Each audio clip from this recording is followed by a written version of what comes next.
In this video, I am going to start our plan series talking about specific plans that people are reading at the Marlborough Tournament, and I'm going to start with the Brentwood Affirmative about drone swarms.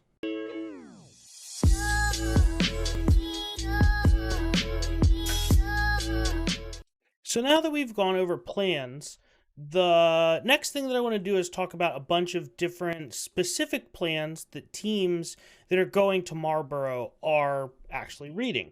So the first one that I want to talk about is Brentwood. So Brentwood, we're going to go to their plan text, their specific statement about the resolution first, and it says states ought to ban drone swarming lethal autonomous weapons. So this is going to be an affirmative that specifies a very specific type of lethal autonomous weapon, one that we are very familiar with, specifically this Callan-born evidence, which I think is spelled wrong. I think it's two L's, which we've read in our affirmatives before. I actually said this in a setup debate that's on the channel that says that we should ban drone swarms. So we're all going to be pretty familiar with this. So let's go back up to the start and see where it starts.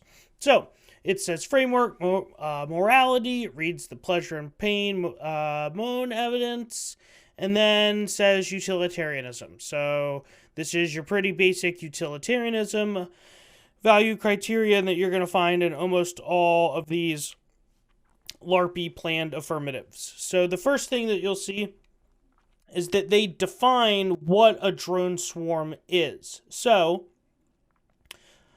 this could be something that if you're having a topicality debate or it's just like something that's important for definitions, this could be something that you want to argue with in the debate. So they have their definition.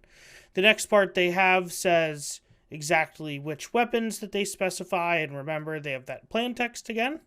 And then they have their specific contention. So the first contention that they say drone swarming is needed to be banned for is Sino-U.S. relations. So this means U.S.-China relations. So they say that drone swarms are going to hurt the relationship between the U.S. and China, and it's going to hurt the Sino-U.S. relationship and lead to a confrontation that will cause war between these two countries. It specifically talks about in their evidence how China is going to use this type of technology in the Taiwan Strait and in the East and in the South China Sea.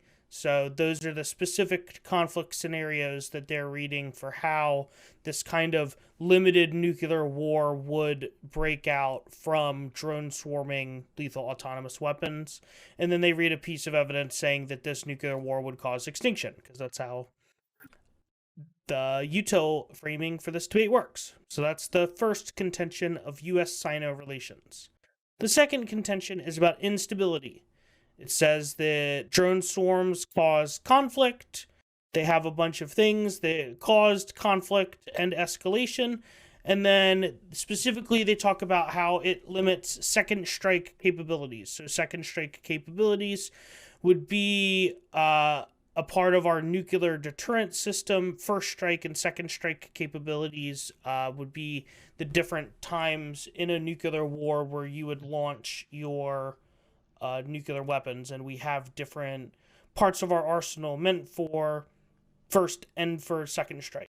And it says that these drone swarms would cause pressures that would cause us to escalate conflicts and conventional conflicts that would cause a lot of wars and would cause instability, and that we need a ban to stop this. So this is pretty much your generic escalation, conflict, miscalculation type of contention. The third contention that they read for this drone swarms affirmative talks about bioweapons. We should be very familiar with this because it's going to include the Callan-born evidence that I've read in the setup debate that's on the channel that says how these drone swarms can be used by terrorists and that they could deliver chemical and biological weapons, and then reads an impact to that. Pretty basic, exactly what we did in the setup debate. So this is the Brentwood Affirmative. I think they only have teams in the middle school division, but we have a bunch of middle schoolers. So pay particular attention to this affirmative if you are going to debate Brentwood, and I will include this speech doc for everybody so that you can read this either in an email to all my students or in the description below if I remember. So I'll see you all in the next video.